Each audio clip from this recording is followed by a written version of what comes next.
No more excuses. How to take control of your life today. By Audible Insights. Introduction. You have tasted the bitter disappointment of day after day feeling like you're running in place, struggling to fix the same problems, telling yourself tomorrow will be different, yet tomorrow ends up the same. Deep down, you carry an aching fear that maybe this is all there is, that perhaps you lack the power to rewrite your story. You wear a brave face, but the weight of excuses presses on your chest, reminding you of every moment you chose to stand still, waiting for a sign or a person to save you from yourself. Think for a moment about the last time you felt fully alive. Maybe it was a fleeting moment when you took a leap, tried something new or pushed through fear, and in that moment, you glimpsed what life might look like if you lived without holding back. That spark is still inside you, waiting to burn away the layers of hesitation that keep you tethered to the same cycles. But that fire needs fuel, a reason, and a path to break free for good. In the chapters ahead, you'll journey through an uncompromising look at why you feel trapped and how to shatter every excuse that has held you in place. This isn't a quick fix or a gentle suggestion. It's a call to release the part of you that is sick of feeling powerless and claim the authority that was always yours. By the end, you won't just make improvements. You'll live from a place of ownership and boldness, grounded in the unshakable truth that you are in control of your life. Chapter 1. The Lie You Live. You might wake up each day already bracing against a sense of defeat, convinced your circumstances, your past, or even your own nature is conspiring against you. The narrative in your head goes something like this. I can't change my life because everything is stacked against me. My family's history, my lack of resources, my missed opportunities. You look around for evidence, and you find plenty. Bills pile up, responsibilities weigh you down, and you point to each burden as proof that you are stuck. Then, tired from the mental tug-of-war, you make yet another excuse. What if the real trap isn't your job, your family, or your finances, but the way you've learned to see yourself in relation to those things? The most insidious prison isn't your external situation. It's the invisible bars of self-limiting beliefs that quietly shape your daily decisions. It's that voice telling you that you've tried before and failed, so you'd be foolish to try again. It's the story insisting you're not smart enough, or privileged enough, or lucky enough to break free. In reality, the lie you're living is the belief that you're fundamentally disempowered. You've been taught, or you've taught yourself, that your power is conditional, something that arises only when things outside you align in your favor. That teaching has mutated into a worldview. I can't succeed without external validation or the perfect circumstance. But if that were true, no one from a tough background would ever rise above their station. No one with a disadvantage would ever find success. And yet countless people do. This chapter is about waking up to the fact that you've woven a subtle trap for yourself. If you can see how these beliefs are constructed, you can start dismantling them. It doesn't mean your challenges aren't real, but it does mean they're not absolute walls.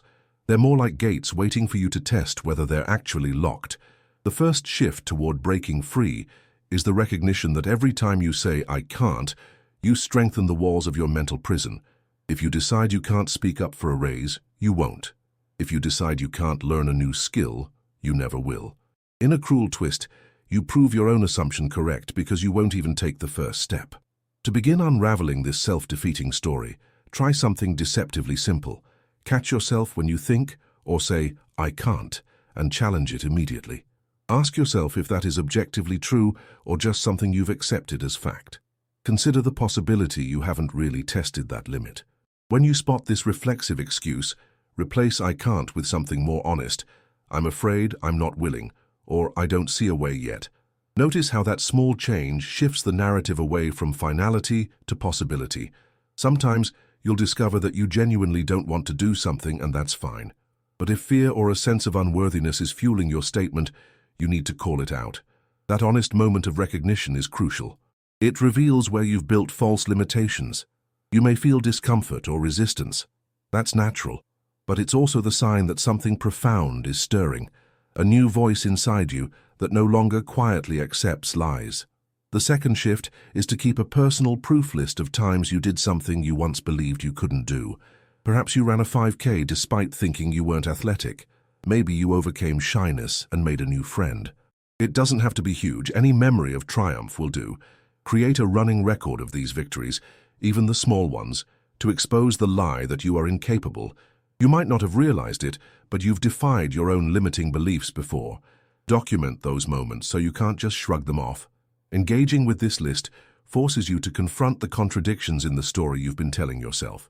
Each entry serves as a direct counter-argument to the voice that says, "I can't, I'm not good enough, I'll fail anyway." If you've done it once, the potential exists to do it again, maybe in a bigger and more life-altering way. The third shift is to deliberately seek out someone else's story who started where you are, or even in worse conditions, and ended up transforming their life. It's not about idolizing someone or comparing yourself harshly. Rather, it's about seeing living evidence that the so-called impossible is not only possible, but has already been done by someone with similar roadblocks. Once you see that example, you can't unsee it. It chips away at the biggest lie of all, the idea that your fate is set by factors outside your control. We often resist these kinds of stories because they threaten our protective narrative. If we embrace the reality that others with fewer advantages have achieved extraordinary things, what does it say about our own excuses? It says that much of what we frame as immovable obstacles might actually be illusions. But that recognition can be terrifying because it places responsibility back into our hands, where it belongs. What emerges when you finally accept that your most paralyzing limitations might be illusions, a mixture of hope and dread. Hope because you see a path forward you never saw before. Dread because you realize it's up to you to walk that path, with no more blame to place on external forces. It's like turning on a light in a dark room. You see both the door and the clutter standing between you and the exit. As you absorb these ideas, you might feel a slight internal shift, a realization that the lie is your own creation. You might feel unsettled, as if the ground beneath your feet is shifting. That's a good sign. Lean into it, because once you start to question the narrative of powerlessness, you tap into a more authentic part of yourself that quietly knows there's more to life than what you've settled for. This chapter isn't about fixing everything overnight. It's about tearing a small hole in the fabric of the lie that says you're too flawed, too trapped, or too unlucky to rise above. Recognize that the actual prison bars are intangible, built from your own deeply held beliefs. By catching yourself in moments of self-imposed defeat, by maintaining a record of your small victories, and by finding inspiration in others' stories, you begin to unravel the web of falsehoods that keeps you complacent. When you finish this reflection, let your mind wander to an image of yourself, stepping beyond a boundary you once thought was locked. Picture it in vivid detail, the feelings in your body, the expression on your face, the surge of energy as you realize the lock was never really there. Then, carry that image with you. It's not a daydream. It's a glimpse into a future that's possible once you stop living the lie. As we move forward to the next chapter, keep alive the uncomfortable but liberating truth that you are more powerful than you give yourself credit for. If you question the beliefs that cage you, you'll find the door was never truly locked. You just have to be willing to push it open. Chapter 2. Ownership over everything. You may have heard the term radical responsibility tossed around casually, but you probably haven't felt its weight until that one moment in life when you realize no one is going to fix your situation for you. Maybe you've reached a point where you can no longer fool yourself into blaming bad luck, other people, or the universe. This can be a visceral and unsettling awakening, like waking from a dream in which you were just a passive bystander. When you take ownership over everything that happens in your life, you aren't saying you caused every misfortune or that you're at fault for every challenge. That misunderstanding often leads people to resist taking responsibility because they equate responsibility with blame. But here's the truth. Taking ownership doesn't mean everything is your fault. It means you now choose how to respond, no matter who or what caused the problem. In the moment you embrace ownership, you seize back the power you've unknowingly handed away. When you refuse to own your situation, you hand over your freedom of action to circumstances beyond your control. I can't succeed because the economy is bad. I can't change because my family won't support me. These statements might have a kernel of truth, but focusing on them blinds you to the opportunity that still exists in front of you. True ownership says, yes, the economy might be tough, but I will find a way to adapt. Yes, my family might not understand, but I will still pursue what matters. What blocks this mindset is the temptation to blame or complain.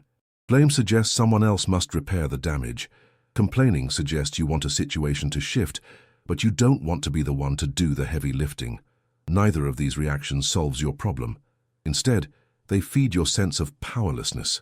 You may temporarily feel better releasing frustration, but the original issue remains. Imagine you're holding a heavy weight. You can complain about how heavy it is and wait for someone to come along and carry it for you, or you can decide you'll carry it yourself, even if it means straining and sweating for a while. Complaining might feel momentarily easier, but it also keeps you stuck, dependent on the hope someone else will step in. Ownership, though more demanding, frees you. It's your weight, and you're choosing to lift it. The first shift in this chapter is recognizing how easily you slip into blame and complaint. Perhaps it's a coworker who messes up a project, and you feel the urge to say, "Well, this isn't my fault." Or maybe it's a friend who promised to help you, but backed out.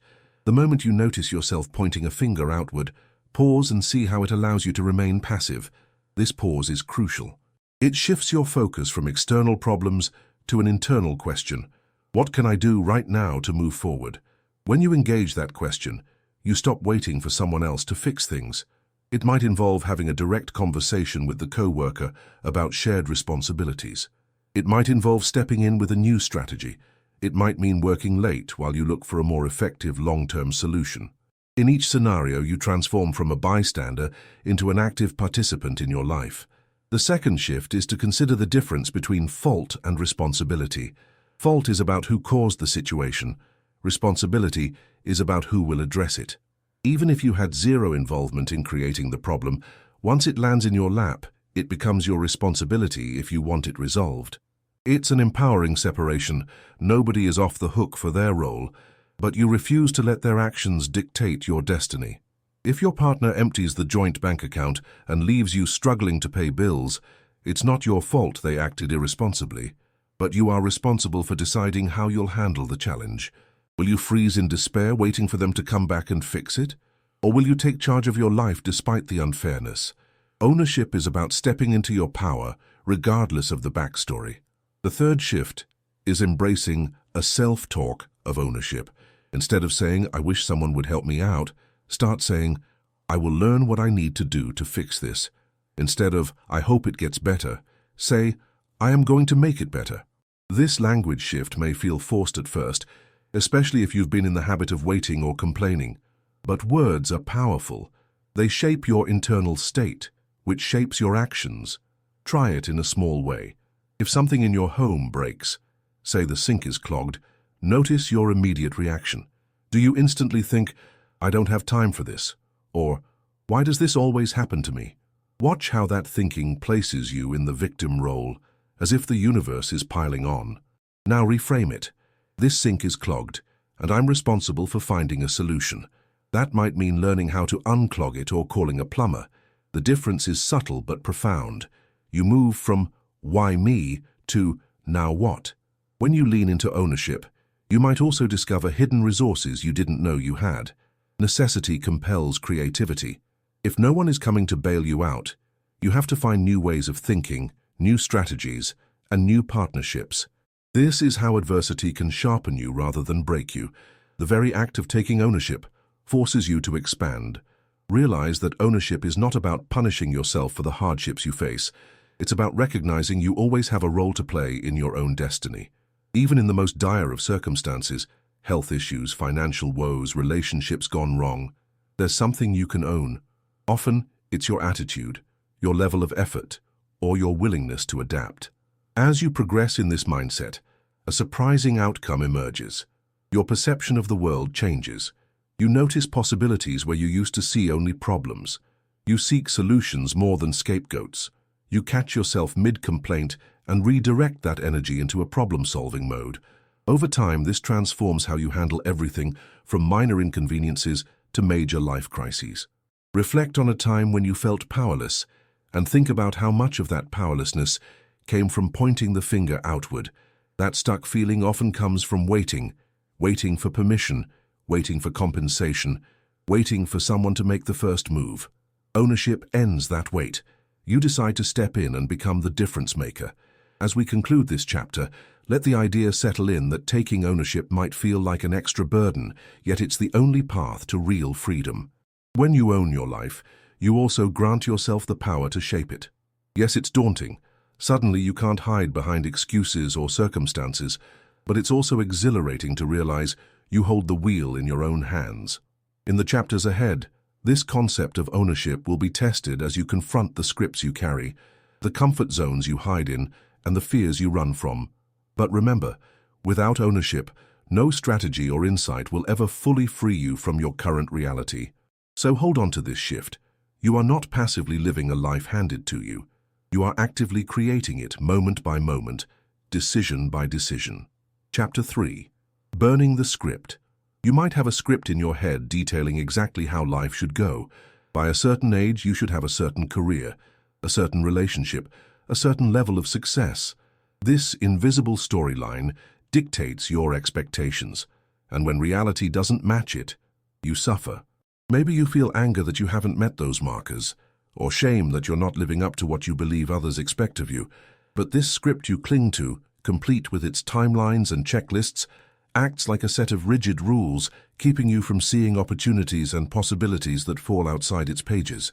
You ignore new chances to grow because they don't fit the script. You dismiss unexpected detours that might lead somewhere better because they aren't part of the original plan. In essence, you're living in your head waiting for the world to conform. The tragedy is that life rarely conforms to a neat script. Unexpected challenges appear, relationships shift, and your own interests evolve. The more rigidly you hold on to how things should be, the more you resist the reality of how things are. And in that gap between expectation and reality, resentment, regret, and sadness often grow. Burning the script isn't about abandoning all goals or aspirations. It's about releasing the need for life to unfold exactly as you pictured.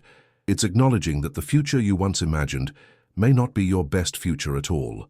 You wrote that script with limited information, maybe as a teenager, or maybe influenced by family or cultural expectations. You were never meant to be confined by it. It was just a starting place. To initiate the first shift, bring to mind a major expectation you hold about where you should be right now. Perhaps you believed you'd be married or have a certain income or live in a particular city. Ask yourself, how long have I held on to this expectation? Do I actually want this now, or am I holding it because I feel I should want it? Get real about whether it still resonates with who you've become. If it doesn't, let yourself feel the freedom of releasing it, if only in your imagination for a moment. When you do this, you might experience sadness or relief or even guilt, especially if the script came from someone else's vision for your life. But that's the real cost of burning the script. You grieve the end of a story you once believed would be yours. Yet in that grief, new creative space opens up for you to imagine possibilities you've been blind to. The second shift is to rewrite your expectations in a fluid way. Instead of, I should be established in my career by 30, you might say, I'm committed to growing in my field and taking on challenges that align with my strengths. Notice the difference in tone. One is rigid and tied to a specific age deadline, while the other is more about your journey and growth. This shift doesn't remove accountability, it removes rigidity. Practice this kind of flexibility in small daily ways. If your plan to work out in the morning falls through, do you abandon exercise entirely for the day, or adapt and do a shorter session later? If your friend cancels dinner, do you wallow in disappointment, or use the time to do something else you enjoy? These minor moments of adaptability train you to handle bigger life pivots with more grace. The third shift is learning to embrace reality as your starting point. Rather than fighting against what is, choose to engage with it. If you're behind on a goal, ask yourself, what is actually true right now and what can I do with that truth? Suppose you wanted to be debt-free but you're facing a medical bill. Instead of lamenting that you're further from your ideal timeline, face the situation honestly and strategize from there. Maybe you'll adjust your timeline, pick up extra work, or negotiate a payment plan. The key is to align with reality and act, rather than wish reality away. Burning the script also allows you to spot opportunities that don't fit your preconceived ideas. Think of the times you turned down a chance, maybe a project at work or an adventure with friends, because it wasn't part of the plan. Maybe you thought, that's not who I am, or that's not what I'm supposed to do at this stage in my life. When you let go of the script, you free yourself to say yes to experiences that might enrich your life in unexpected ways. Of course, letting go of a script can be terrifying. The script once felt safe because it gave you a roadmap, even if that roadmap was unrealistic or outdated. Without it, you might feel unmoored, worried about making mistakes or wasting time. But it's in that state of openness that genuine growth occurs. Mistakes become lessons and time becomes flexible because you're no longer racing against an arbitrary clock. As you think about burning your script, reflect on moments when life deviated from your plan and led you to something meaningful. Perhaps you lost a job but found a better one, or a relationship ended and paved the way for healthier connections. Realize that those detours were actually part of your story. They taught you lessons and built resilience.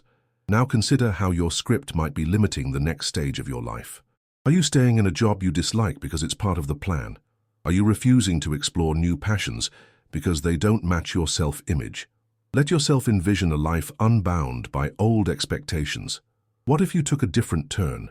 What if the path that truly makes you come alive isn't in the script at all?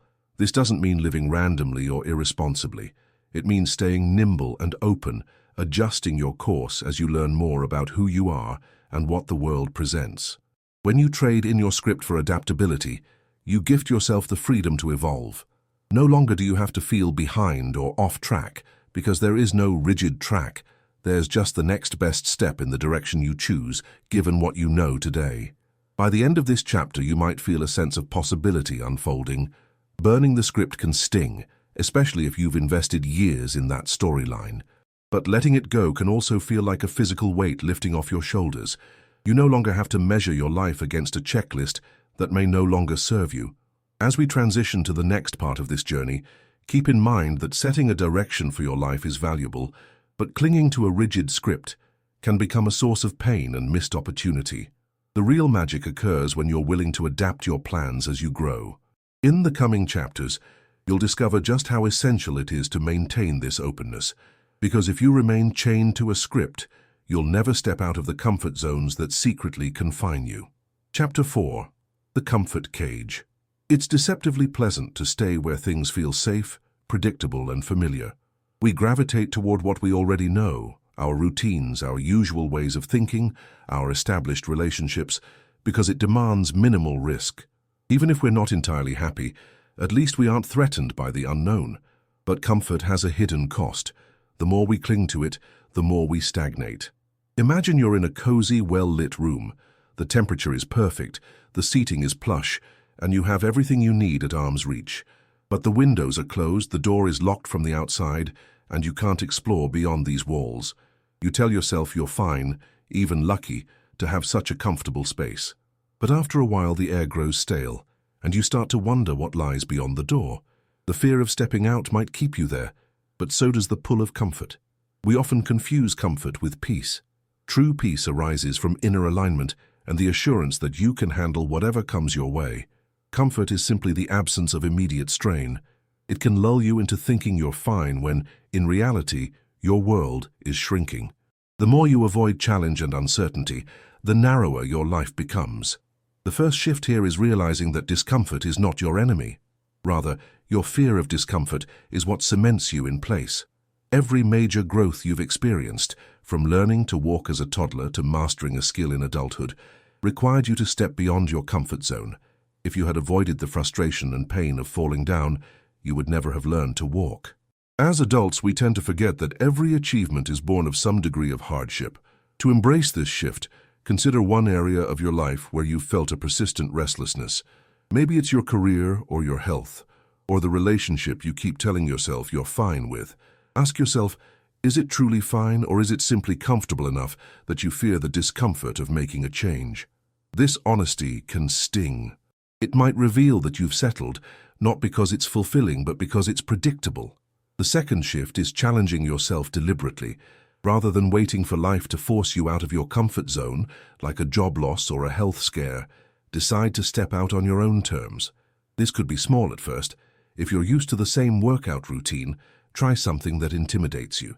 If you always eat the same meals, experiment with new recipes. If you avoid social gatherings, push yourself to attend and engage.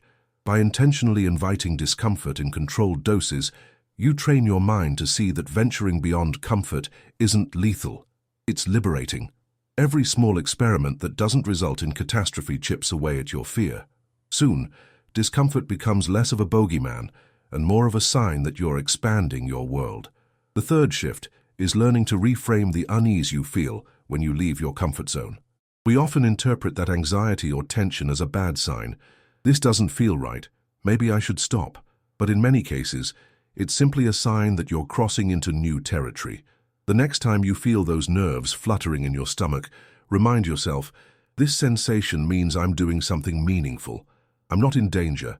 I'm growing. Let's say you decide to speak up in a meeting, something you never do.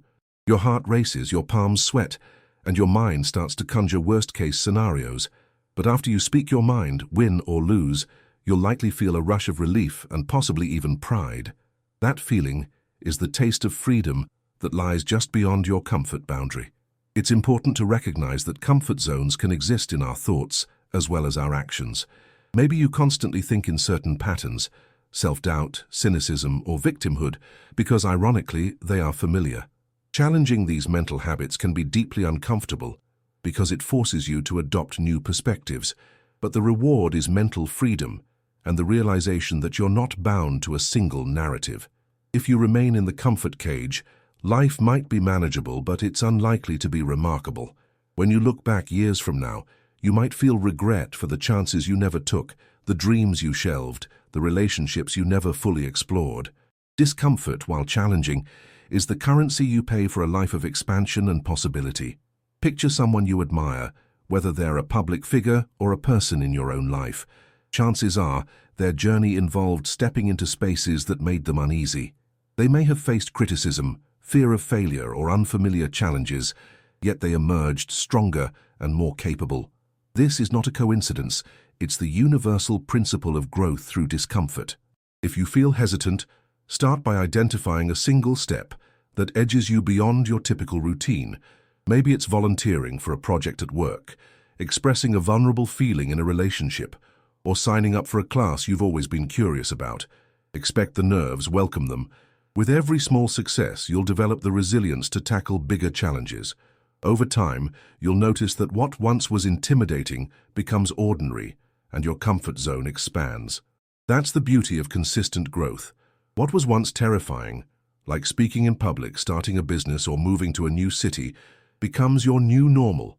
Then new frontiers beckon, and the cycle continues. This is how you keep evolving, rather than settling for a life that shrinks around you.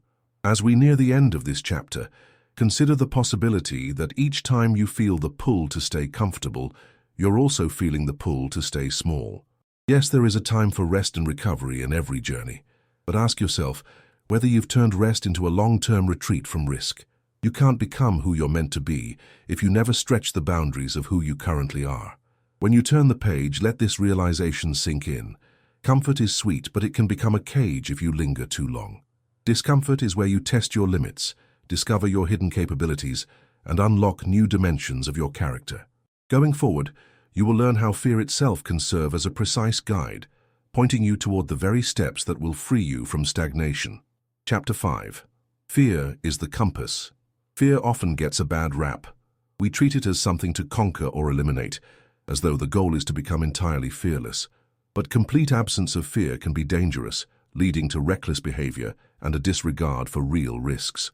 Instead, consider that fear might actually be directing you toward what matters most. Imagine you're standing at a crossroads.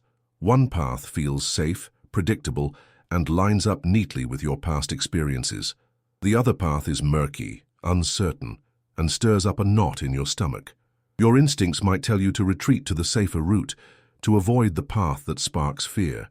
But what if that fear is your internal signal that a new challenge, a new breakthrough, or a profound lesson lies ahead? If you always run from fear, you run from growth. This chapter proposes a fundamental shift. Fear can serve as a compass, pointing to the very things that are worthy of your time and energy. Often the pursuits we deeply desire, whether it's writing a book, starting a business, or forging a deeper connection with someone, carry fear because they have great importance to us. The stakes feel high. The The risk of failure or rejection looms large, but that very anxiety might be indicating that these pursuits align with your core passions and values. Recognizing fear as a directional sign begins by noticing how your body and mind react. You might feel butterflies in your stomach, a racing heart, or a flood of anxious thoughts. Instead of interpreting these sensations as a stop sign, interpret them as a bright arrow. Opportunity for growth this way. Yes, the path will be challenging, but it's precisely that challenge which has the power to transform you.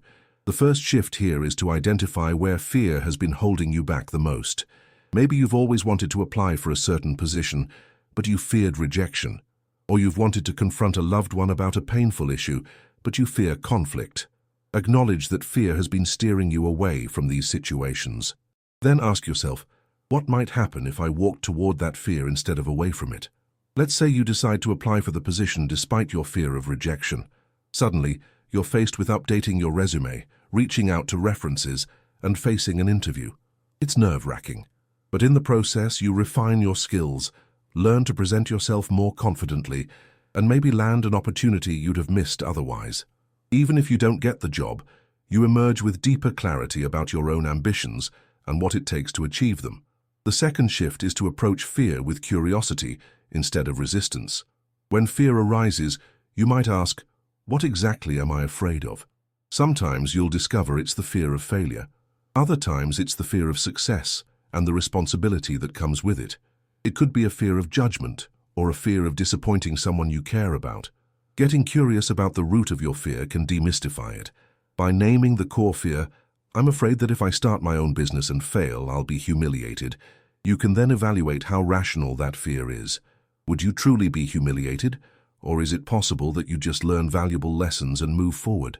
The mind has a tendency to inflate worst-case scenarios, but rarely do they match reality. The third shift is to make a small but bold move in the direction of your fear. Suppose you want to travel abroad alone, but the idea terrifies you. Rather than booking a one-way ticket for 6 months, start smaller. Plan a weekend trip to a nearby city on your own. Feel the discomfort of being solely responsible for your itinerary, your safety, your enjoyment. Yes, you'll encounter moments of anxiety, but once you see you can handle them, your fear shrinks. Reframing fear as a compass doesn't mean every fearful idea is a good idea. Fear also arises when something is genuinely unsafe or unwise. The trick is learning to distinguish between fear that signals real danger and fear that simply reflects your resistance to growth. Assess the risks. If they're reasonable or containable, stepping through the fear might be the best decision you can make. Of course, fear doesn't vanish the moment you decide to face it. You might still feel it every step of the way. The difference is that you're no longer paralyzed by it. You recognize it as a natural companion on any journey worth taking. Over time, you build a resilience muscle. Each time you face down fear and come out intact, or better yet, triumphant, you reinforce the belief that you can handle whatever comes next. This perspective can drastically shift how you approach life choices. Instead of running from challenges, you seek them out, guided by the understanding that where fear looms, potential for growth is usually high. Consider the last time you felt truly alive and proud of yourself. It probably happened after doing something that scared you, whether that was a performance, a difficult conversation, or a leap into uncharted territory. How might your life look if you treated every twinge of fear as a signal to lean in? You might pick up that microphone and speak your truth, apply for that scholarship, or finally confront the person who's been draining your energy. Yes, you could fail. Yes, you might get hurt. But the alternative, staying safe in your comfort zone, almost guarantees regret. Think back to all the times you avoided something because of fear. How many missed connections, missed achievements, and missed discoveries pile up over a lifetime? By shifting your viewpoint, you reduce those missed opportunities going forward.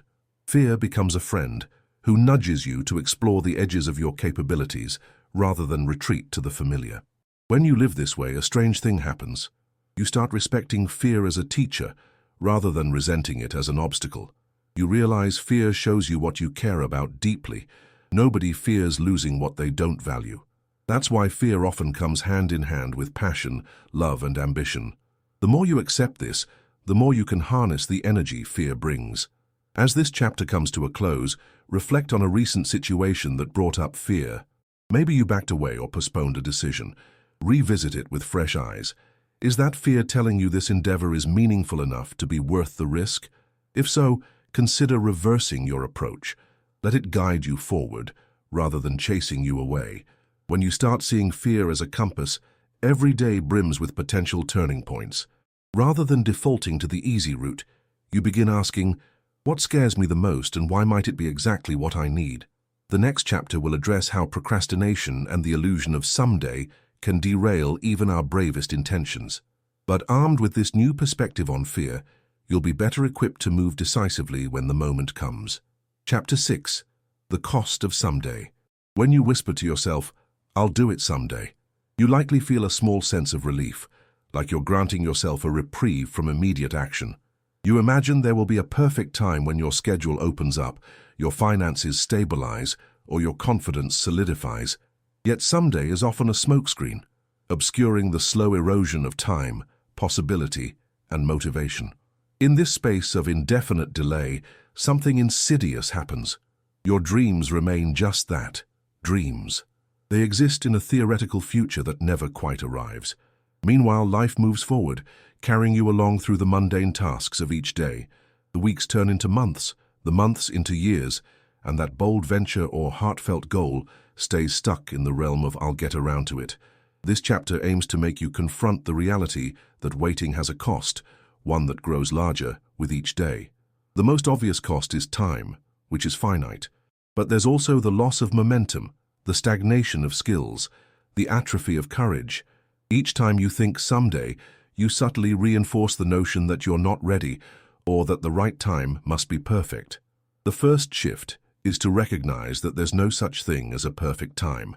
Life rarely hands you a neat window where everything aligns smoothly. Real progress often occurs amidst chaos, incomplete information, and uncertainty. If you keep waiting for the stars to align, you'll wait forever. Consider how many people say they'll start exercising or eat healthier when things calm down at work, only to find that work never really calms down or another responsibility pops up. The second shift is learning to see procrastination as a form of self-sabotage. It's a cozy illusion that spares you from tackling the difficult or frightening aspects of your goal right now. By placing it in the future, you protect yourself from potential failure or discomfort, but that self-protection is costing you real experiences, lessons, and growth you could be accumulating if you just started today. Perhaps you long to write a book. You tell yourself you'll start writing when you have more free time, yet each day you spend an hour scrolling through social media or watching television. That hour could be writing practice. Even if you don't produce a masterpiece immediately, you'd be further along than if you just daydreamed about it. The third shift is to measure the true cost of waiting. Try a thought experiment. Imagine yourself a year from now, having taken no action toward that dream or goal. How does that feel? What opportunities might you have missed? How does it affect your confidence to realize you've let another chunk of time slip by without progress? Sometimes, a clear picture of that future regret can jolt you into immediate action. On the flip side, imagine a year from now if you started working on your goal today. Even small, consistent efforts, writing 2 pages a day, doing a short workout, saving a modest amount of money, add up over time. The cumulative effect is substantial, and you could be standing on a foundation you built steadily rather than still staring at an untouched blueprint. It's worth noting that someday doesn't only apply to career ambitions or personal projects.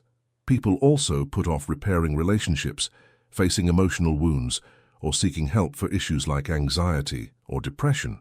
The cost in those arenas is even more profound: lost connections, deepening emotional scars, and the compounding effect of unresolved conflicts.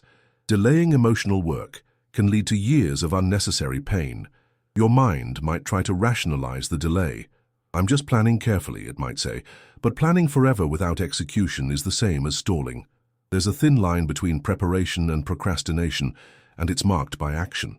If you're genuinely planning, you're taking steps that bring you closer to doing the thing, researching specific resources, outlining your next actions, or practicing relevant skills. If you're not doing those, you're not planning, you're postponing. To break the habit of saying someday, pick one small action you can perform today, something that moves you a step closer to the life you imagine. Maybe it's signing up for a class, sending an email, writing a paragraph, or scheduling a difficult conversation. The action doesn't have to be monumental, but it does have to be concrete. Once you've taken that step, follow it up tomorrow with another, and so on. As you do this, notice the internal resistance. A million excuses might flood your mind, each one urging you to wait. But you have to recognize these excuses for what they are. Your fear masquerading as logic. Nobody is truly ready. You become ready by starting and learning as you go. One of the biggest dangers of perpetually waiting is that life can throw unexpected curveballs. Illness, loss of a job, family emergencies, any number of unforeseen events can shrink your available time or energy.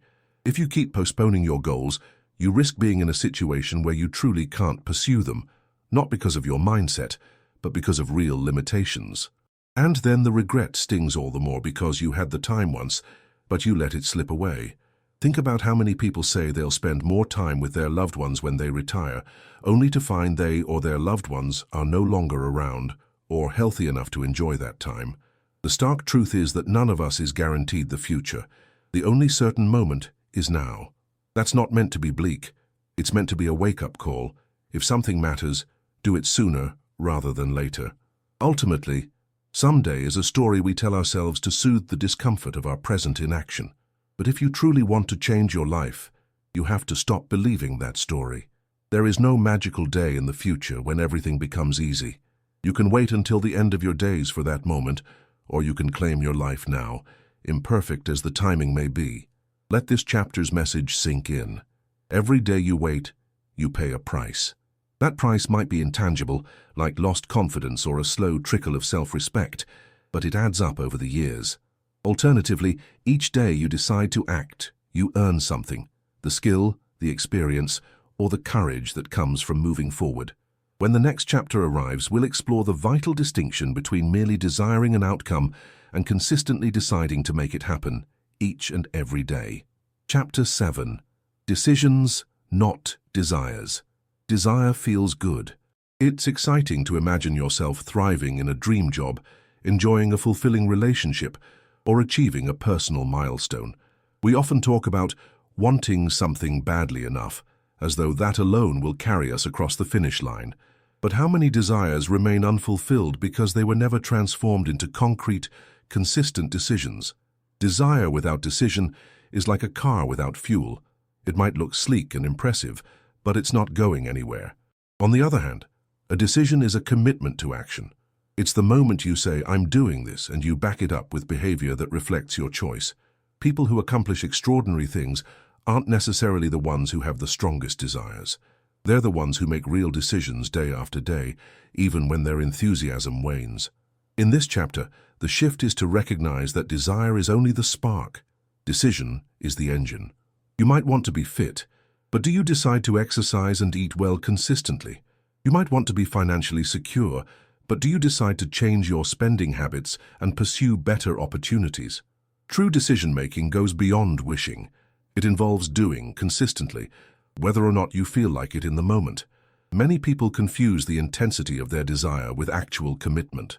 They'll proclaim, "I really want to start a business," yet they never file the paperwork or work on a business plan. Or they'll say, "I want to mend my relationship with my sibling," yet avoid every difficult conversation that could lead to reconciliation. Strong desire can exist in tandem with weak or non-existent decisions.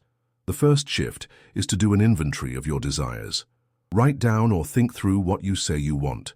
Then ask yourself, what decisions have I made and acted on to make this a reality? This question can be uncomfortable. You might see that you've been telling yourself you desire something, but you've made no real decisions to pursue it. This awareness can be jarring, but it's also liberating because now you know the difference. The second shift is to focus on daily micro-decisions rather than grand gestures. We often wait for a monumental moment, the day we quit our job to pursue a dream, the day we make a big announcement. But true progress is built on the small, consistent choices you make every single day. Do you wake up earlier to work on your goal or hit the snooze button? Do you spend your evening scrolling social media or spend an hour learning a new skill? These tiny moments accumulate over time, creating or destroying the life you want. Consider someone who wants to learn an instrument. They might desire to become a skilled guitarist, But that desire alone won't build muscle memory or train their ear. It's the decision to practice regularly, even when they're tired or busy, that leads to mastery. Each time they pick up the guitar, instead of doing something else, they reinforce that decision.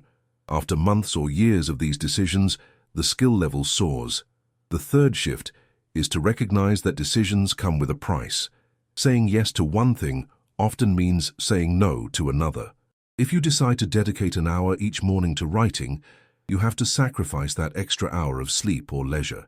If you decide to invest money in a course or business, you can't spend that money on something else. Embrace this reality. Accepting the trade-offs is part of genuine commitment. When you find yourself hesitating to pay the price, ask why. Is the desire not that strong? Or do you fear the failure that might come if you fully commit? Sometimes people resist making a decision because if they do, they can no longer blame circumstances for not achieving their goals. A strong decision is terrifying because it removes excuses. It forces you to confront the possibility of falling short and having no one to blame but yourself. Yet, at the same time, that's the source of your power. You liberate yourself from passivity the moment you decide to do something wholeheartedly. Even if you fail actively, learning and adjusting rather than simply dreaming. This is why many successful people speak of failing their way to success. Their consistent decisions allow them to fail forward, gleaning insights from each setback. If you're unsure about a desire, test it by making small but firm decisions toward it. If you say you want to learn photography, decide to spend the next week watching tutorials, practicing daily, and sharing your photos with someone who can give feedback. If by the end of the week you feel energized, it's a sign you should keep going. If you keep finding excuses not to do it, maybe the desire wasn't genuine or strong enough yet. Desires also shift over time. As you grow, some wants fade. That's natural and should be embraced, not judged. But the key is to differentiate a fading desire from a desire you're too scared to pursue. One is an authentic change of interest. The other is a retreat into comfort because the decision looks too costly. Being honest with yourself in this distinction is crucial for a life of integrity. Decisions shape identity. Each choice you make repeatedly becomes part of who you are. If you consistently decide to show up for your workouts, you become someone who prioritizes health. If you consistently decide to budget and invest, you become someone who is financially responsible. Identity, therefore, is not a static label, but an evolving reflection of your accumulated decisions. Take a moment to reflect on a meaningful success you've had in the past. Maybe it was finishing a degree, completing a project, or building a relationship. If you look closely, you'll likely see a string of decisions that made it happen. Some days you might have felt motivated, others you might have trudged through, but you chose to persist. That's the blueprint for every goal you'll ever achieve. As we near the end of this chapter, allow the difference between desire and decision to crystallize in your mind. Desire is the wish, decision is the commitment. One can exist without the other, but only decisions translate your vision into reality. As you move into the next chapter, you'll see why momentum is more important than perfect planning, and how decisive action, taken consistently, builds unstoppable force in your life. Chapter 8. Momentum over perfection. Perfectionism often disguises itself as a high standard or commitment to excellence, but behind it, there's usually a fear of failure, a fear of being exposed as not good enough. Striving for perfection can lead to paralysis, waiting until every detail is flawless before you take your first step. Meanwhile, opportunities pass by, and your dreams remain stalled in the planning stage. Momentum is the antidote to this paralysis. When you prioritize forward motion over perfect execution, you allow yourself to learn on the go. Mistakes become data points instead of catastrophes, and you adjust your approach as you gain experience. This shift is essential if you want to transform your life rather than just envision changes you never implement. We often wait for the right time or the right conditions, the moment when everything aligns, so we can execute our plan flawlessly. But that moment rarely comes. Real life is messy. You might have conflicting obligations or limited resources. The world won't stand still for you to make your move. Embracing momentum means you start anyway, trusting you'll figure things out and refine your approach along the way. The The first shift is to recognize that aiming for perfection early on is a recipe for perpetual delay. If you wait until you're fully ready, be it a perfect plan, perfect skill set, or perfect confidence, you'll never act. In contrast, if you start now, your imperfect actions will provide invaluable insights that you could never gain through planning alone. That feedback loop propels you forward far faster than theorizing in isolation. Let's say you want to launch a podcast. You might worry that you don't have the best microphone or that your interviewing skills aren't polished. If you wait until everything is flawless, you might never record a single episode. But if you record anyway, each session teaches you something about pacing, audio quality, and audience engagement. By episode 10, you're far better than you were at episode 1, and you've built a small but meaningful following, something that would never have happened if you stayed stuck in planning. The second shift is learning to celebrate progress, not perfection. Set markers that measure action rather than outcome. For instance, if you're writing a novel, track how many words you write each day rather than obsessing over how polished they are. By doing this, you reward momentum, which keeps you psychologically primed to continue. Over time, your output improves naturally as you keep going. This applies to nearly every domain: business, creative endeavors, personal growth, and relationships. In relationships, for example, waiting for the perfect moment to have a crucial conversation might lead you never to address the issue. Instead, initiating the conversation, even if you stumble through it, is better than letting misunderstandings fester. The act of communicating reveals how both parties can move forward and fosters a deeper connection. The third shift is embracing the idea of iteration. Iteration means you refine your approach step by step, version by version. Instead of trying to produce a final masterpiece in one go, you produce a rough version, gather feedback, and then improve it. This iterative approach mirrors how technology evolves. Software companies release updates, fix bugs, and add features. Your personal projects and goals can benefit from the same methodology. When you adopt an iterative mindset, your fear of making mistakes diminishes. You anticipate that your first attempt will be flawed, and that's part of the plan. Each iteration is a chance to learn and grow, making the next version better. Over time, these incremental improvements compound, resulting in a level of quality that perfectionists often never reach because they never got started in the first place. A practical way to implement this is to set short, achievable deadlines for yourself. If you're writing an essay, give yourself a day or two to finish a first draft, no matter how messy. Then revise it. If you're starting a fitness journey, commit to working out 3 times this week, even if the workouts aren't perfect or you're still learning proper form. The momentum of regular action keeps you motivated and builds a sense of accomplishment. A big hurdle to embracing momentum is ego. We don't like revealing our imperfections or exposing ourselves to criticism, but this vulnerability is where real advancement happens. If you're too attached to appearing flawless, you'll avoid situations that highlight your weaknesses, and thus you'll never improve them. By moving forward despite imperfection, you demonstrate resilience and humility, qualities that lay the groundwork for long-term success. Moreover, momentum has a psychological snowball effect. Completing one task, no matter how minor, creates energy for the next. You start to trust in your own capacity to handle challenges. Even setbacks become easier to navigate because you've built a habit of consistent action. When perfectionism rules your life, every setback can feel like an existential threat. But when momentum is your guiding principle, setbacks are just bumps on a road you're already traveling. Think about a time you achieved something significant. Chances are it didn't come out perfect from day one. You likely faced setbacks, awkward beginnings, or unanticipated obstacles. But you kept going, learned from your mistakes, and adapted. That's the essence of momentum over perfection. As you integrate this mindset, watch how your willingness to take risks expands. You start saying yes to opportunities you might have dismissed before because you're no longer fixated on a perfect outcome. Instead, you see the value in the process. This doesn't mean you abandon standards or a desire for quality. It means you allow quality to emerge through action, feedback, and refinement.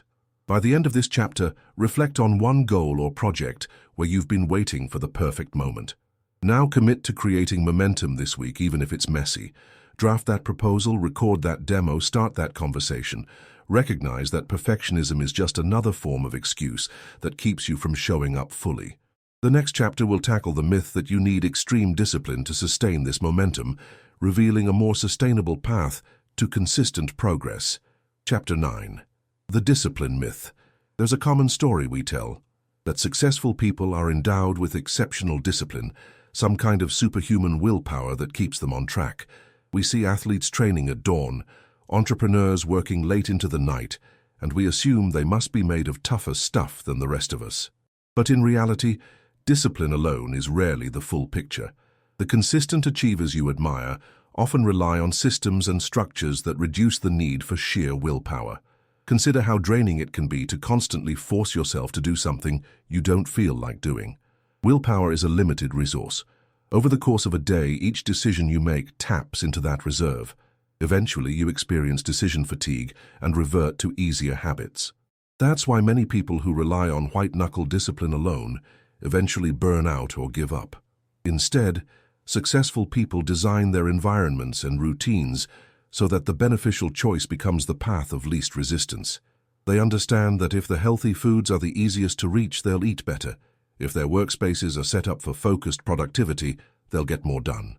They remove temptations or obstacles proactively, rather than wrestling with them in the heat of the moment. The first shift is to stop glorifying brute force willpower and start appreciating the power of strategic planning and habit formation. If you want to exercise regularly, setting out your workout clothes the night before and scheduling your workout time eliminates several decisions. If you want to focus on writing, turning off notifications or using an app that blocks distracting websites can help. These are not signs of weakness or a lack of willpower. They're smart moves that free you from constant inner battles. The second shift is to create routines that automate progress. A routine is a set of actions you perform consistently at the same time or in response to the same cue. For instance, you might decide that after waking up, you'll immediately drink a glass of water, do 5 minutes of stretching, and review your day's goals. By repeating these actions day after day, they become automatic. You no longer expend willpower deciding whether to do them. Routines are powerful because they transform sporadic effort into a steady rhythm of action. Over time, this rhythm generates significant results. If your routine is to write 500 words every evening, you'll have written thousands of words in a few weeks, whereas someone relying on sporadic bursts of inspiration might still have nothing concrete. The third shift is to design an environment that supports your goals. If you want to practice guitar more often, keep your guitar somewhere visible and accessible, not hidden in a closet. If you aim to eat healthier, stock your fridge with nutritious foods and remove junk food from easy reach. If you need uninterrupted time for creative work, designate a workspace free from distractions. Rather than testing your discipline every day, you're sculpting your surroundings to make the right actions more natural. Another aspect of the discipline myth is accountability. Many high achievers have mentors, coaches, or supportive networks that hold them accountable. This isn't about lacking discipline. It's about leveraging social and relational dynamics to strengthen commitment. When you know someone will ask about your progress, you have extra motivation to follow through, even on days your personal drive falters. It's also worth exploring the relationship between passion and discipline. When you deeply care about something, taking action requires far less willpower. People who seem extraordinarily disciplined in a certain domain often have a genuine passion for it. They actually enjoy the practice, or at least strongly value the outcome. If you find yourself struggling to muster discipline, it might be a sign that you're forcing yourself toward goals that don't resonate with your core values. Ask yourself if you truly care about the objective, or if you're pursuing it because of external expectations or a fleeting desire. When your heart isn't in it, no amount of discipline or systems can keep you going long-term. On the other hand, if you're aligned with your purpose, you'll embrace systems that make progress smoother, not because you have to, but because you want to. One more misconception about discipline is that it's a constant state of intense effort. In truth, discipline can involve rest, strategic pauses, and scheduled downtime. Overworking can lead to burnout, which is the opposite of sustainable progress. Part of being disciplined is knowing when to replenish your mental and emotional energy so you can come back stronger. So how can you recalibrate your approach? Start by identifying a goal you've been trying to achieve through willpower alone. Break it down into daily or weekly tasks that are manageable and set a routine for them. If you want to meditate, pick a consistent time each day and stick to it. Then structure your environment to support that routine. Find a quiet corner, maybe use an app that offers guided sessions, and tell a friend who might join or keep you accountable. Over time, these routines and environmental tweaks become second nature. You don't have to push yourself constantly because you've removed many of the barriers that require willpower. You'll still need some discipline, of course, especially on challenging days, but it won't be an endless uphill battle. Reflect on how freeing this approach can be. Instead of beating yourself up for not being disciplined enough, you shift your effort into designing a life that aligns with your goals. You give yourself the gift of focus by eliminating trivial decisions, building supportive habits, and tapping into genuine passion.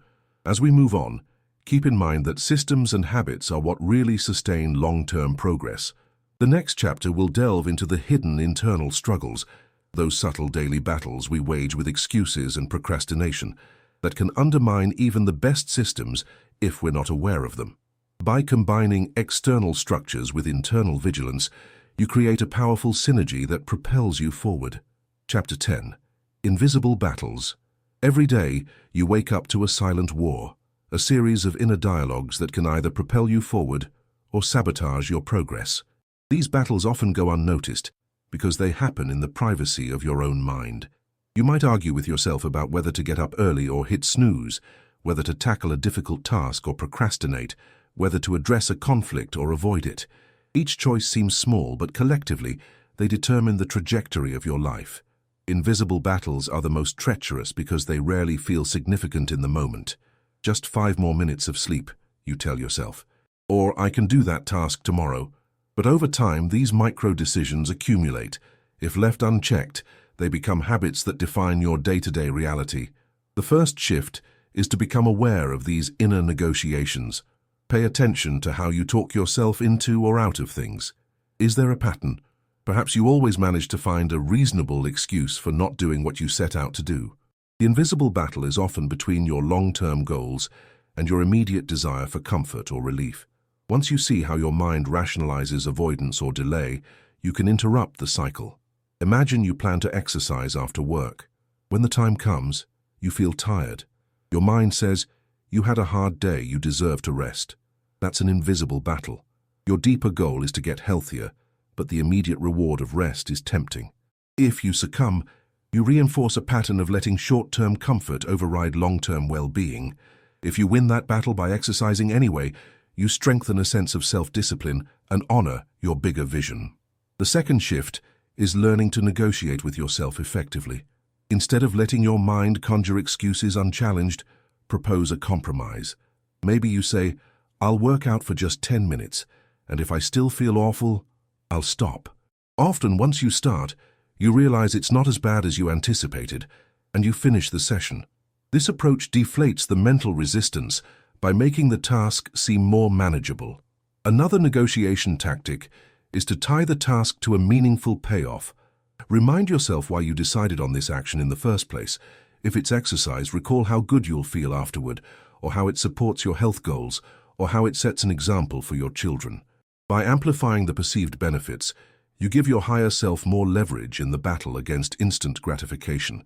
These battles aren't limited to personal habits. Consider how you interact with challenging tasks at work. You might rationalize spending an hour tidying your desk instead of tackling a project you find daunting.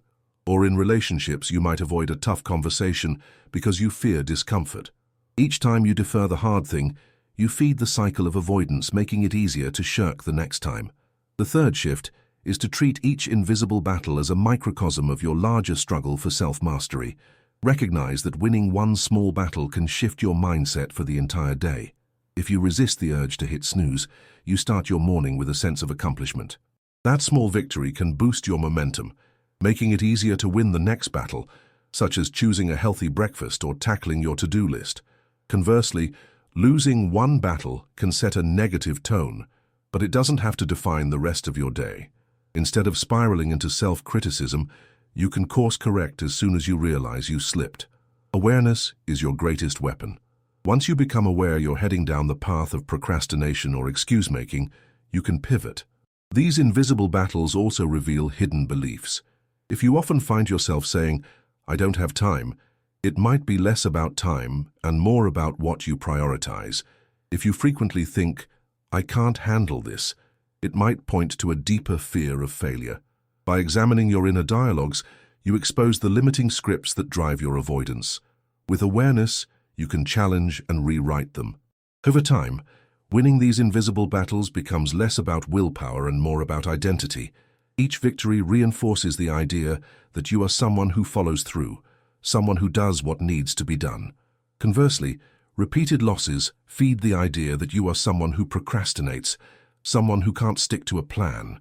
That identity then influences future actions, creating a self-fulfilling cycle. However, it's important not to fixate on perfection.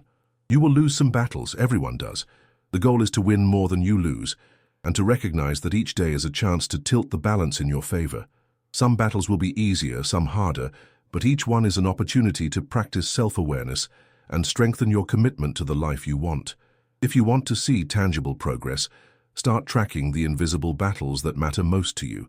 Maybe it's waking up on time, eating healthy meals, or completing a certain task daily. Keep a simple log of wins and losses, not to judge yourself harshly, but to cultivate consciousness around your pattern of choices. Over weeks, you'll see trends emerge.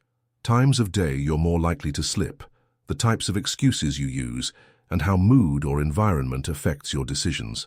As you gather this data, refine your strategies. If you notice you consistently lose the battle to procrastinate after lunch, schedule your most challenging tasks for the morning. If you see a pattern of snacking unhealthily at night, prepare a healthier option in advance. By anticipating your weakest points, you can buttress them with better planning. As you wrap up this chapter, let the concept of invisible battles sink in.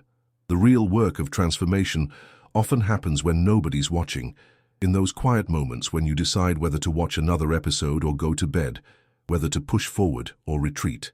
Being alert to these small choices is crucial because they accumulate into the life you ultimately live.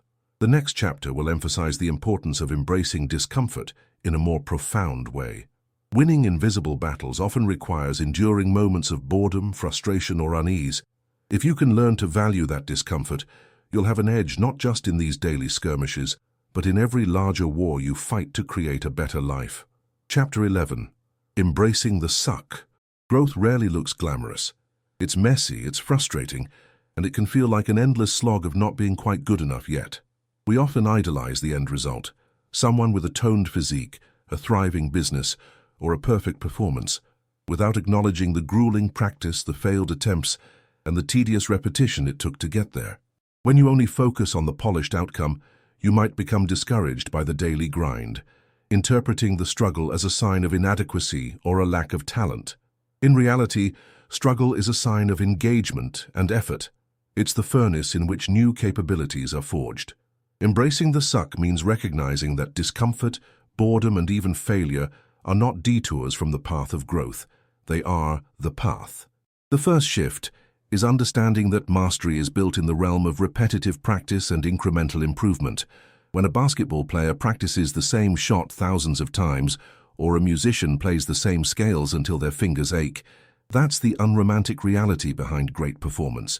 You won't always feel motivated or inspired. Some days it's pure grind, and that's exactly what refines your skill or character. This applies to personal development as well. If you want to improve your social skills, you have to endure awkward conversations and rejections. If you want to get fitter, you have to sweat through workouts even when you don't see immediate results. Embracing the suck is about honoring these periods of discomfort as necessary stepping stones towards something meaningful. The second shift is to shift from an outcome-focused mindset to a process-focused mindset. Instead of obsessing over how far you have to go, concentrate on the daily actions and the lessons you glean from each practice session.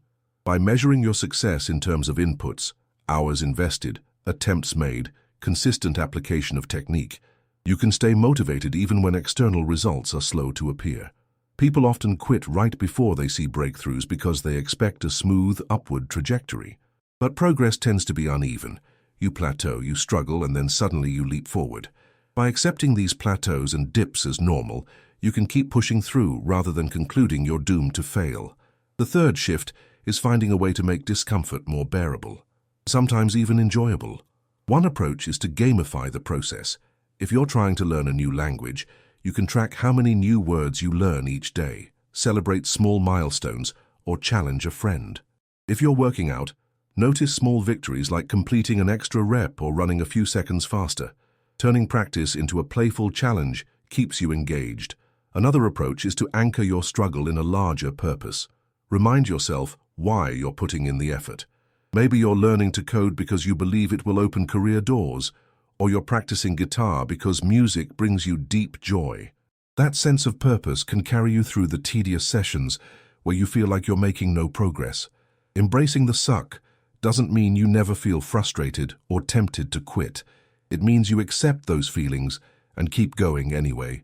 You recognize that frustration is part of the learning curve. Instead of interpreting discomfort as a signal to stop, you start seeing it as evidence you're stretching your limits.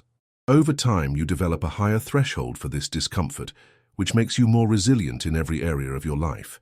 It's also crucial to embrace the possibility of public failure or embarrassment.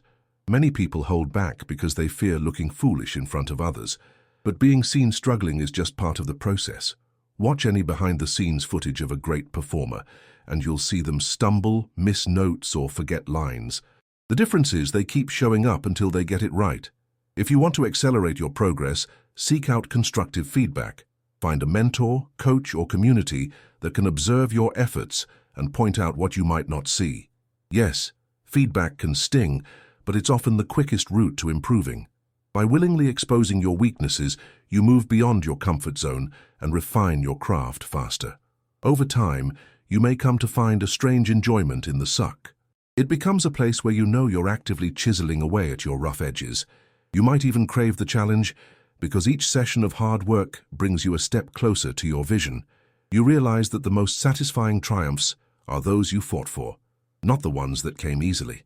Think about an example from your past where you endured a phase of discomfort and then reaped a significant reward. Perhaps it was mastering a new skill, completing a difficult academic program, or training for an event. Likely, that reward felt sweeter because you remembered the grind. That's the essence of embracing the suck. It transforms the hard parts of growth into a badge of honor, reminding you of what you've overcome. As you integrate this philosophy, you start approaching new challenges with a different attitude. Instead of hoping it will be easy, you anticipate the struggle and plan for it. You schedule practice times. You set realistic expectations. You keep your eye on small wins rather than immediate perfection. This mental shift alone can prevent you from quitting early. As we conclude this chapter, let the phrase "embracing the suck" echo in your mind. It's a call to honor the unglamorous work and the rough patches that shape you. Without them, you'd never grow beyond your current level. In the upcoming chapter, we'll delve into how shifting your identity is critical to lasting change, because even if you endure the suck temporarily, real transformation happens when you fundamentally see yourself in a new light. Chapter 12. The Identity Shift. Many people try to change their habits while clinging to an old sense of self. They attempt to lose weight, but still see themselves as someone who hates exercise and loves junk food. They try to become a leader, but still perceive themselves as shy and unassertive. When your core identity remains tied to the old version of you, every new behavior feels like an uphill battle. The key insight of this chapter is that lasting change requires an internal shift in how you see yourself. When your identity aligns with your goals, the actions that once felt unnatural become more natural. You're not just forcing yourself to do something. You're acting in accordance with who you believe you are. The first shift is to notice the labels you habitually attach to yourself. I'm a procrastinator. I'm terrible with money. Or I'm not athletic. These statements feel like facts, but they're often just stories reinforced by past patterns. If you keep identifying as the person who can't get their act together, you'll sabotage your own efforts to improve. Instead, choose an identity that aligns with the person you want to become. Let's say you want to be more organized. Start telling yourself, "I am a person who values order and plans ahead." At first, it might feel like a stretch, especially if your desk is a mess or your schedule is chaotic. But it's a deliberate reprogramming. Each time you make a choice consistent with this new identity, like organizing your files or planning your week, you reinforce the belief that you truly are that person. The second shift is to back up your new identity with small but consistent actions. Identity isn't formed by one grand gesture. It's formed by repeated evidence. If you want to see yourself as a fit person, you don't need to run a marathon tomorrow. You can start with a brisk walk, a short workout, or a healthier meal choice. Each time you make a choice that aligns with "I am a healthy person," your brain collects proof of this identity. Over time, the gap between who you were and who you are becomes narrower until the new identity feels natural. However, be prepared to face internal resistance. Your old identity won't vanish overnight. If you're used to thinking of yourself as someone who always fails at diets, you may experience doubt every time you try a new eating habit. That doubt isn't a signal to stop. It's a reminder that you're in the process of transformation. Acknowledge the doubt, but continue taking actions consistent with your desired identity. You might also face external resistance from friends or family who are used to you being a certain way. If they see you trying to improve your finances or change your lifestyle, they might tease you or express skepticism. Sometimes it's because your change challenges their own comfort or identity. Don't let this derail you. Remember, you're not just changing a behavior, you're changing who you are, and that can disrupt long-standing social dynamics. The third shift is to celebrate small wins as significant evidence of your new identity. If your goal is to become a writer, finishing one page of writing is not a trivial feat. It's a statement. I am someone who writes. If your goal is to become more confident, speaking up once in a meeting is a major milestone. Each win, no matter how small, is a building block in your evolving self-concept. Identity shifts can be powerful in breaking long-standing habits or addictions. Consider someone who quit smoking. If they continue to say, "I'm a smoker trying to quit," they're still attaching to the identity of a smoker. But if they say, "I'm not a smoker," they're solidifying a new self-image. Yes, the physical cravings and temptations remain, but the identity pulls them toward different choices. The beauty of an identity shift is that it makes new habits more sustainable. Instead of constantly summoning willpower, your actions flow more naturally from your self-perception. If you see yourself as a student of life, you'll read, watch, and learn without forcing yourself. If you see yourself as someone who respects their body, you'll gravitate toward healthier options. It still requires effort, but less mental friction. However, identity work is an ongoing process. It's not a one-time declaration. Each day you add layers of evidence through your actions. You might slip up and fall back into old behaviors, and that's okay as long as you return to actions that support your chosen identity. Over time, the new identity becomes so ingrained that a slip-up feels out of character, motivating you to correct course quickly. Reflect on a time when you made a successful change in your life. Maybe you improved your grades in school, or transformed a relationship dynamic. Chances are, at some point, you started seeing yourself differently, not just acting differently. That identity shift is often the turning point that cements the change. As we close this chapter, consider one identity you want to adopt right now. Maybe you decide, "I'm a financially savvy person," or "I'm a risk taker who pursues opportunities," or "I'm an empathetic listener." Whatever it is, start collecting small bits of evidence daily to support it. And when doubts arise, remember that shifting identity is like learning any skill. It takes repetition, patience, and the willingness to believe you are more than who you've been. Next, we'll explore how to leverage small wins for massive momentum. These small victories not only bolster your new identity, they can have a ripple effect that accelerates change in every area of your life. Chapter 13. Small Wins, Big Leverage. It's easy to undervalue small successes when we're aiming for a dramatic transformation. We dream of seismic shifts, a sudden leap in income, a drastic change in fitness, or a complete overhaul of habits. But paradoxically, the quickest route to those big wins is often through a series of small victories. Each mini-triumph builds motivation, confidence, and a sense of progress that fuels the next step. Think of small wins like seeds. Alone, each seed seems insignificant, but when planted and nurtured, they grow into something substantial. If you wait around for a massive victory, you might spend a lot of time idle, losing focus and enthusiasm. On the other hand, if you continually harvest small wins, you maintain a steady momentum that propels you forward over the long haul. The first shift is to redefine what success looks like on a day-to-day basis. Instead of focusing solely on the end goal, like losing 30 pounds or writing an entire book, create micro goals that can be achieved daily or weekly. Write a few paragraphs, learn a single new vocabulary word, run one more block than last time, or choose a side salad over fries at lunch. These seemingly trivial actions accumulate into a transformative force when done consistently. The second shift involves recognizing the psychological power of celebration. After each small win, pause and acknowledge your progress. This doesn't have to be grandiose. A simple mental note of, "I did it," or "that's one step closer," can reinforce your commitment. Some people even keep a success journal where they note down each win at the end of the day. This practice cements the idea that you are indeed moving forward. This is particularly crucial when your final objective is far off. If you measure success only by the completion of the ultimate goal, you risk feeling perpetually behind. But if you measure success by daily or weekly targets, you enjoy frequent bursts of accomplishment that keep you engaged and motivated. The third shift is to use small wins as leverage. Each small victory can open doors to bigger opportunities or challenges. Say you're hesitant to speak up in a group setting, but you push yourself to make one comment. That's a win. Next time you leverage that confidence to voice a stronger opinion or present an idea. Over time, these incremental steps might lead to you taking on a leadership role. It's all rooted in that initial small win. Similarly, if you're trying to improve your finances, your first small win could be saving a small amount each month. Once you see your savings account grow, you might be motivated to cut unnecessary expenses or find a side gig to increase your income.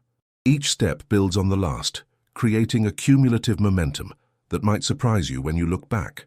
Small wins are also crucial in reinforcing your identity shifts. Each time you follow through on a habit or goal, you're telling yourself, "I'm the kind of person who does this." That identity reinforcement makes future actions feel more natural.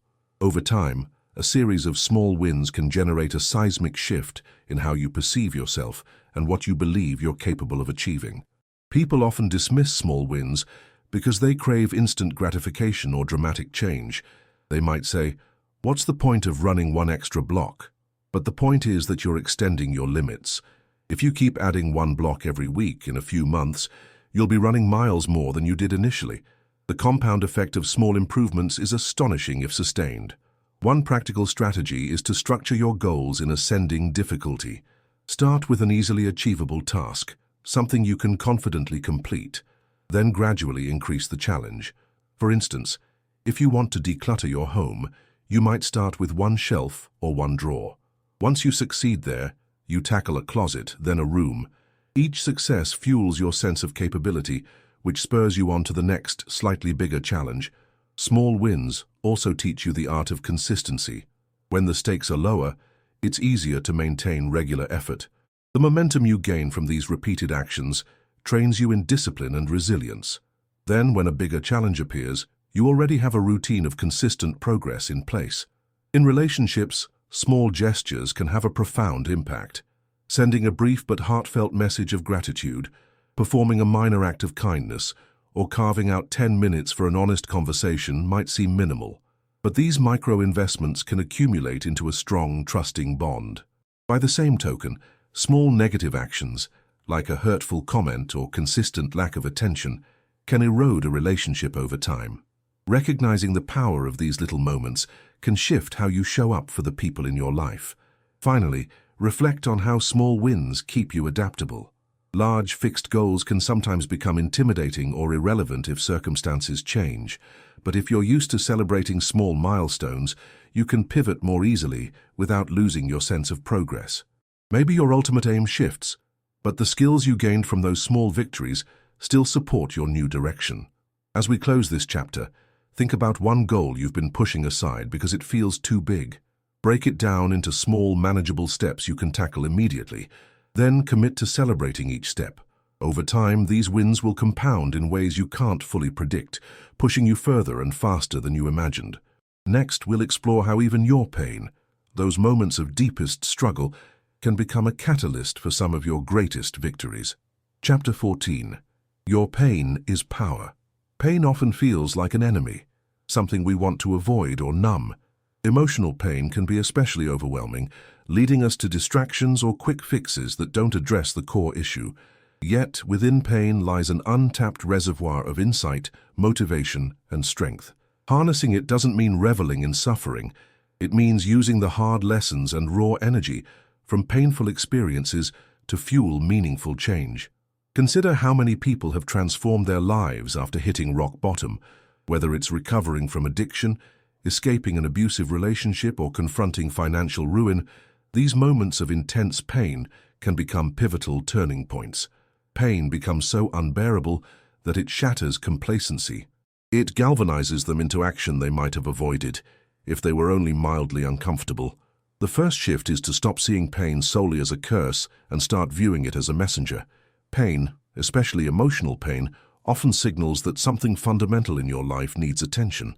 Maybe it's your career draining your spirit, a relationship eroding your self-worth, or a hidden trauma you've never resolved. Instead of running, listen. Ask yourself, what is this pain trying to tell me? You may uncover a need for boundaries, a desire for growth, or a call to heal old wounds.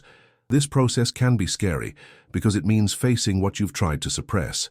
Yet, that very act of confronting pain directly is where transformation begins. The more honestly you can face your pain, the clearer you become about the steps you need to take to move beyond it.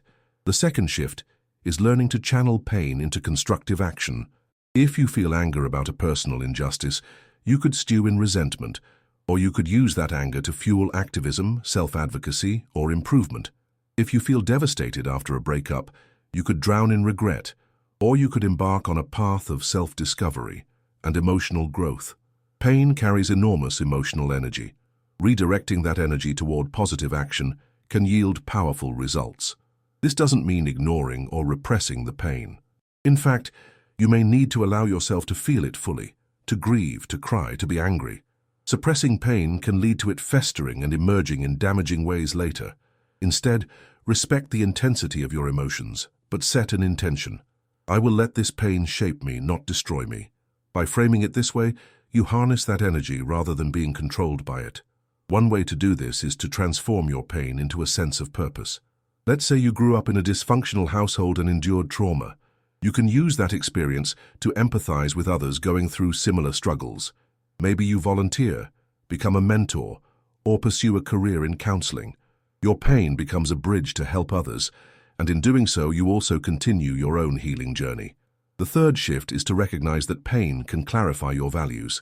Sometimes you don't truly know what matters most until you're confronted with loss or hardship. That heartbreak might teach you the value of genuine connection. That financial crisis might reveal the need for wiser stewardship of resources. In the midst of pain, your priorities can snap into sharper focus. Use this clarity to guide your decisions going forward. Of course, none of this is easy. Pain can be paralyzing, and not all painful experiences are immediately redemptive. Sometimes you need professional help, therapy, counseling, medical support to navigate the intensity. There's no shame in seeking resources that can help you process and integrate what you've been through.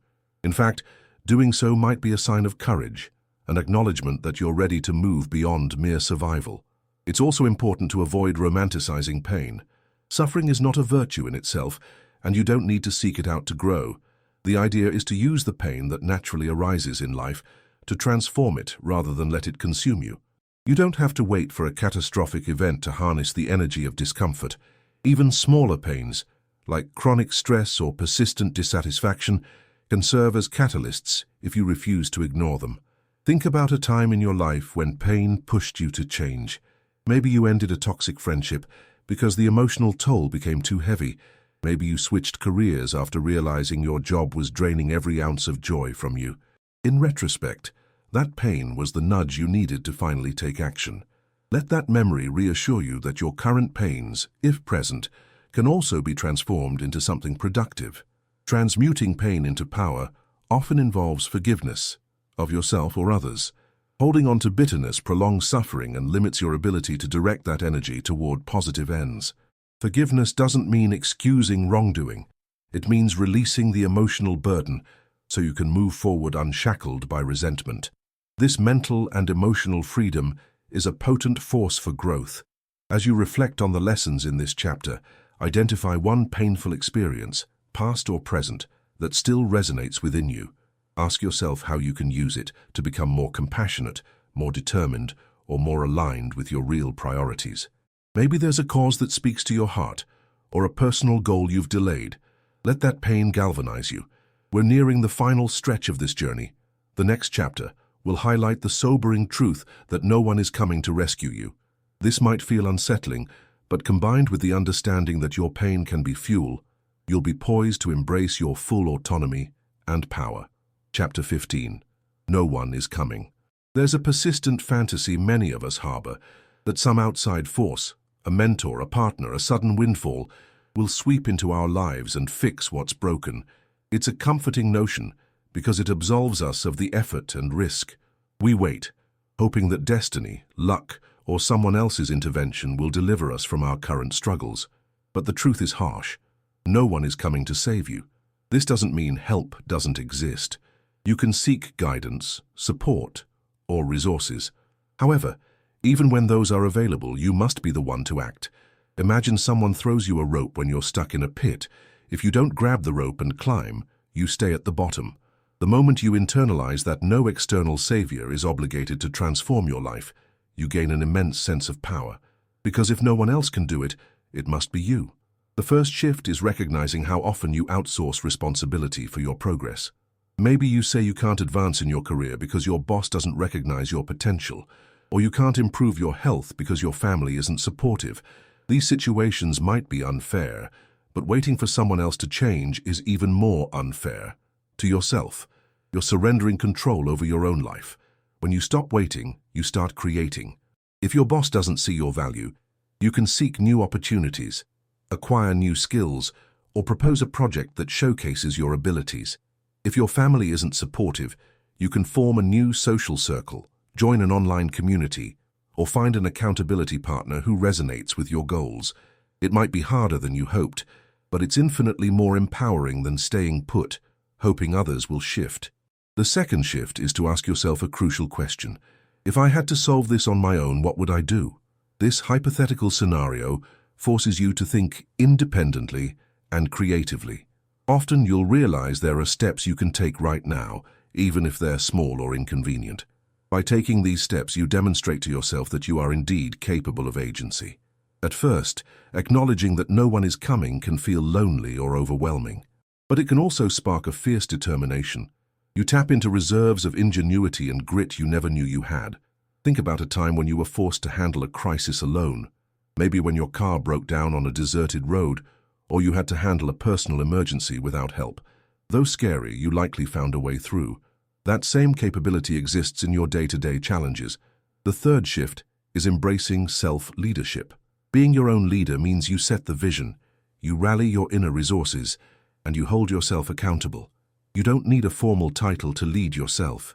Leadership is about initiative, resilience, and the willingness to stand up for your own life. It's about not waiting for permission or an external push to do what needs to be done. This attitude doesn't reject help or collaboration. Rather, it redefines the role of help. Instead of expecting someone to fix your situation, you see them as a partner or guide. Their input might be valuable, but ultimately, you carry the responsibility. This perspective transforms the power dynamics. You remain the primary agent of change, while help becomes a resource, not a crutch. One hidden benefit of realizing no one is coming is that it kills excuses. If you're the only one who can change your life, you can't keep blaming external factors indefinitely. Yes, those factors might be real obstacles. Lack of money, health issues, unsupportive environment. But once you take full ownership, you start asking, how can I work around or through these obstacles? That question is far more productive than lamenting that life is unfair. You also become more selective about what you commit to and how you spend your time. If you're in charge, you can't afford to waste hours on trivial pursuits or toxic relationships. The stakes feel higher because no one else is picking up the slack. This urgency can sharpen your focus and propel you to prune away distractions. Picture someone who finally decides to lose weight without relying on a friend to join them or a spouse to buy healthier groceries. They learn about nutrition, schedule workouts, and find ways to keep themselves motivated. Over time, they see results and realize how powerful they truly are. This sense of self-reliance then spills over into other areas of life. Maybe they decide to learn a new language or switch careers. Once you break the inertia of waiting, Momentum can build rapidly. This perspective can transform relationships too. When you're no longer waiting for a partner or a parent to fulfill emotional needs, you can address yourself. You approach relationships from a position of wholeness rather than neediness. That's not to say you don't want love or connection. It means you aren't dependent on someone else for your self-worth or your dreams. As we move on from this chapter, pause and consider one area where you've been passively waiting for someone to show up and change things for you. Acknowledge that this person may never come, then brainstorm at least one action you can take to move forward on your own. It may feel scary, but it's a defining moment of empowerment. In the next chapter, we'll confront the reality of our limited time on this planet. Recognizing that no one is coming is made even more urgent by the fact that one day, time runs out for all of us. This knowledge can either fill you with despair or push you to seize control of your life with renewed vigor. Chapter 16. The Deathbed Mirror. We often forget that time is finite. We live as if we'll have endless tomorrows, stockpiling dreams and plans for the mythical later. But imagine yourself at the end of life, looking back on what was possible. Would you feel content with the risks you took, the love you expressed, the impact you made? Or would regret overshadow the memories, regret for words left unsaid, paths never taken, gifts never shared? This chapter invites you to confront the reality of mortality, not as a grim exercise, but as a clarifying lens. When you realize that every moment matters, your priorities can shift dramatically. Trivial worries fall away, leaving what truly counts: relationships, contributions, and experiences that enrich your soul. The first shift is to do a deathbed reflection exercise. Picture yourself at 90 or 100 years old, nearing the end. Ask, what would I have wanted my life to stand for? What do I wish I had done more of, or less of? These questions can feel uncomfortable, but they slash through superficial concerns. If you'd be proud to say, I pursued my passions without waiting, then start doing that now while you still have energy and time. The second shift is recognizing that every postponement, every someday, is a gamble with your limited years. Maybe you tell yourself you'll travel the world after retirement, but health issues or financial constraints might arise. Maybe you assume you'll fix a broken relationship later, but that person could move away or pass on. This awareness isn't meant to paralyze you with dread. It's meant to awaken a sense of urgency and appreciation. Think of the times you took immediate action on something important, how alive you felt, how purposeful. That's the spark of truly living, not merely existing. When you operate with a sense that your days are numbered, you become more deliberate. You look at each day as a chance to move closer to who you want to be. The third shift is to examine what regrets you might accumulate if you continue living as you do now. Perhaps you'd regret not chasing a dream job, not expressing love to someone who matters, or not taking care of your physical health. Don't wait until old age to wish you had changed course. Identify a regret in progress, then pivot. Start building a life that, when reflected upon, gives you a sense of peace rather than longing. Acknowledge that you can't do everything. Mortality imposes limits, but that reality can guide you to do what's truly meaningful. Instead of scattering your time on dozens of half-hearted pursuits, focus on the few that matter deeply. Learn to say no to things that drain your energy without contributing to your legacy. Some find it helpful to write their own eulogy or a brief memoir of how they want to be remembered. This exercise sharpens your sense of what you value and how you want to act in the world. Don't worry if it feels strange or heavy. The clarity it brings can be life-changing. It might reveal that you've been letting fear or comfort sidetrack you from what your heart genuinely desires. Remember that confronting mortality also highlights the importance of joy. Life isn't just about achievements, it's also about savoring the journey. Make room for laughter, connection, and the simple pleasures that make life worthwhile. Balancing ambition with gratitude ensures that you don't become so focused on the future that you miss the beauty of now. This perspective can drastically alter your approach to conflict and grudges. If time is short, is it worth spending it in anger or bitterness? Letting go of resentment doesn't always mean reconciling with everyone who hurt you, but it does free you to use your remaining days more peacefully. Imagine you have only a year to live. Which relationships would you nurture? Which projects would you finally start or complete? What truths would you speak aloud? This thought experiment can be a powerful motivator. While you might have more than a year, hopefully many, acting with that urgency ensures you don't waste your days. Some people fear that contemplating mortality will make them anxious or depressed, but in many cases, it fosters a deeper appreciation for life. Paradoxically, knowing you have limited time can drive you to live with greater vitality and purpose. You break free from the inertia of routine and start questioning, is this how I want to spend my life? As this chapter ends, let the image of your future self, nearing the final moments, guide you in the present. Use that perspective as a compass for your decisions. If you can't envision being proud of something when you're older, maybe it's not worth pursuing. If you can see that an action would bring you deep satisfaction or a sense of contribution, maybe it's worth the discomfort or risk involved.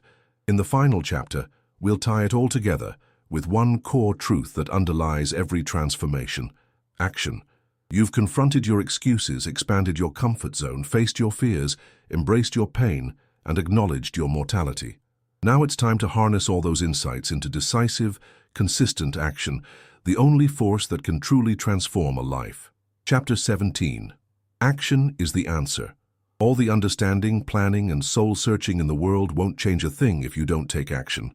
You've explored the many ways you can break excuses, assume ownership, and tap into your deeper motives. Yet the final bridge between intention and reality is movement. Doing the work, making the call, learning the skill, stepping out the door. Action can be terrifying. It strips away the comfort of theory and forces you to engage with real-world consequences. When you move from idea to execution, you face feedback, failure, and the possibility of success. Yes, success can be scary too, because it demands you to live up to a higher standard. Still, action is the sole engine of progress. The first key takeaway is that imperfect action always beats perfect inaction. If you wait for the stars to align, you might wait forever. Instead, take a step forward, no matter how small or uncertain. This step breaks the inertia. Think of it as opening a door.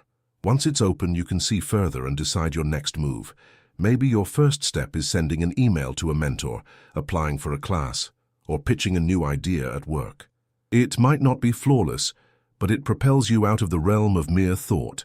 You gain information, how people respond, how you feel doing it, what obstacles arise. That feedback helps you refine your strategy and continue moving. The second key is consistency in action. Grand gestures can be inspiring, but they're not sustainable if you can't keep up. Regular, small steps compound into massive results over time. Whether it's writing a few hundred words daily, exercising consistently, or dedicating 15 minutes each morning to learning a new skill, the steady drip of effort sculpts your reality. You've already seen how small wins build momentum. Now consider how daily action cements a lasting transformation. The consistent application of effort day after day, week after week, redefines your baseline. Actions that once felt challenging become habitual, freeing you to push further. Third, embrace action as a form of self-discovery. You may think you know your strengths, weaknesses, and passions, but nothing clarifies that knowledge like doing.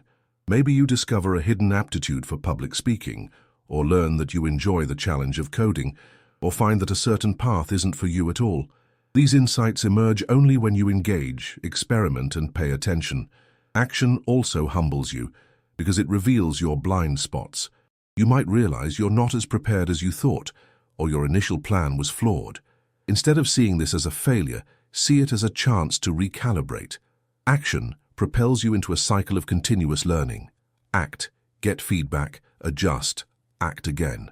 If fear of failure is stopping you, remember that inaction is the biggest failure of all. Failing at something means you tried. You can learn from it, pivot, and try again with better insight. Doing nothing means you stay exactly where you are, unchanged and untested. Even heartbreaks, disappointments, and setbacks can ultimately empower you if you use them as stepping stones. Sometimes action requires a leap of faith. You won't have all the answers or guarantees. That's part of the journey.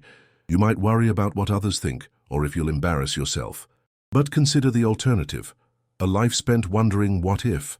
If you weigh it that way, the fear of regret often outweighs the fear of stumbling in front of an audience. Now, look back at the lessons of this audiobook. You've seen how to dismantle excuses, take ownership, burn rigid scripts, step outside comfort. Use fear as a compass. Escape the trap of someday. Make decisive choices. Value momentum. Build systems instead of relying on discipline alone, and fight your invisible battles. You've learned to embrace discomfort. Reshape your identity. Leverage small wins. Turn pain into power. Stand on your own 2 feet and honor the brevity of life. None of these insights matter without action. They are the prelude. The real symphony begins the moment you put them into practice. Whether it's having that overdue conversation, starting a side business, or committing to therapy for unresolved issues, the next move is yours. Ask yourself right now, what is one thing I can do today, no matter how minor, that aligns with the changes I want? Then do it. Don't wait for inspiration, permission, or a perfect plan. Just do something that shifts you a notch closer to the life you envision. Revisit this idea tomorrow and the next day. Let action become your daily ritual. Over time, these actions will speak louder than any pep talk or motivational quote. They'll become the story of how you transformed step by step into a person who not only had dreams, but lived them. As this final chapter concludes, remember that taking control of your life is both a responsibility and a privilege. You have the power to decide how you spend your days, shape your future, and respond to challenges. But that power remains dormant if you don't use it. Action is the key that unlocks the door to your deeper potential. Now the question is simple. Will you walk through that door?